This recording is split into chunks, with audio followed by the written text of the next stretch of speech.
Friends, तर video काढायचं कारण असं की आजपासून मी शॉर्ट बनवणार नाही.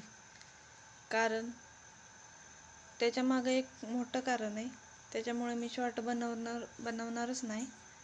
शॉर्ट बनवण्यापेक्षा मी आता व्हिडिओ बनवणार आहे. हो, कारण शॉर्टमध्ये इतकं काही आपल्याला फायदा नाही. त्याच्यामुळं आपण व्हिडिओज बनवूया असं मी म्हणलं. बघू आता कसं कसं होते. आता मी गॅसवर ठेवलेलं आहे लोणी तुपासाठी. तर आता तुम्हाला दावते.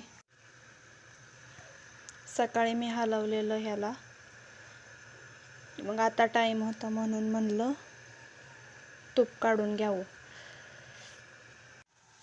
तर उद्यापासून माझा आता डेली व्हिडिओ येईल. प्लीज माझ्या चॅनेलला सबस्क्राईब करा, लाईक करा, कमेंट करा. थँक्यू.